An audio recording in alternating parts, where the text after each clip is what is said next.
Hi friends, வாங்க இன்றைக்கி முருங்கைக்காய் வச்சு சூப்பராக சிம்பிளான பாயா ரெசிபி ஒன்று செய்யலாம். எப்படி செய்யலான்றதை பார்க்கலாம். அதுக்கு முதல்ல ஒரு குக்கர் வச்சு எண்ணெய் சூடானதும் கொஞ்சமாக சோம்பு, 2 லவங்கம், ஒரு பாதி அன்னாச்சிப்பூ, 2 ஏலக்காய் போட்டு நல்லா வதக்கிக்கலாம்.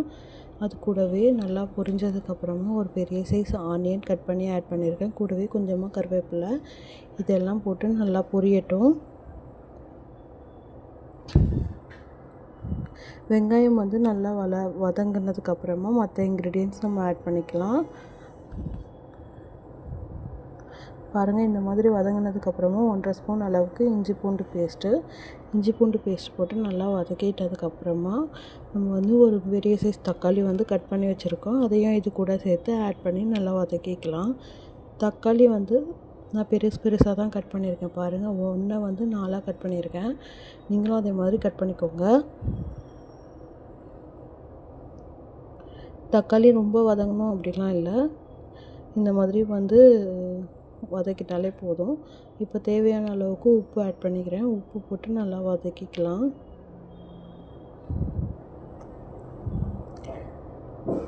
இப்போ இது நல்லா வதங்கிருச்சு பார்த்துக்கோங்க. இந்த மாதிரி இருக்கும்போது நான் முருங்கைக்காயை இந்த மாதிரி கட் பண்ணி 3 பீஸாக இருக்கும் இல்லையா, அந்த மாதிரி நான் கட் பண்ணி எடுத்துருக்கேன். நீங்களும் உங்களுக்கு தேவையான அளவுக்கு முருங்கைக்காயை இந்த மாதிரி கட் பண்ணி எடுத்துக்கோங்க.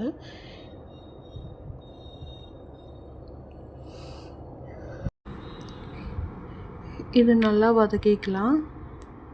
இப்போது இதுக்கு தேவையான மசாலா நம்ம அரைச்சிக்கலாம். அதுக்கு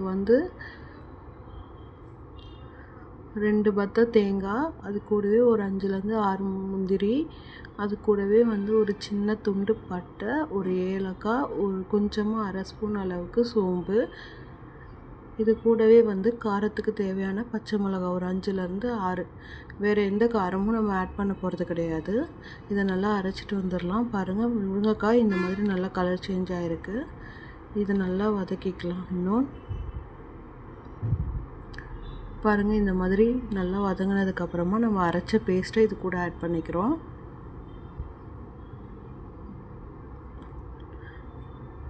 அவ்வளோதான்.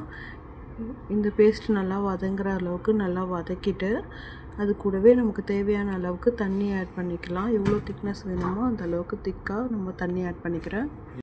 இந்த ஸ்டேஜில் உப்பெல்லாம் செக் பண்ணிவிட்டு நான் குக்கரில் 2 விசில் வச்சு எடுத்துக்கிறேன். பாருங்கள், சூப்பராக வாசனையான ட்ரம்ஸ்டிக் பாயா ரெடி.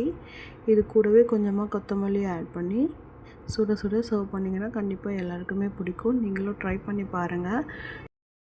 ட்ரை பண்ணி பார்த்துட்டு எப்படி இருந்துச்சுன்னு கமெண்டில் சொல்லுங்கள். மறக்காமல் என்னோடய சேனலை சப்ஸ்கிரைப் பண்ணிக்கோங்க. சப்ஸ்கிரைப் பண்ணிவிட்டு பாருங்கள். நான் இன்றைக்கி இந்த பாயா இட்லி கூட தான் சர்வ் பண்ணுறேன். நீங்கள் பூரி, சப்பாத்தி எது கூட வேணாலும் சர்வ் பண்ணலாம்.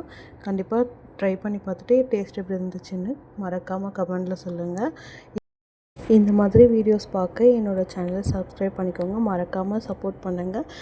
தேங்க்யூ ஃபார் வாட்சிங்.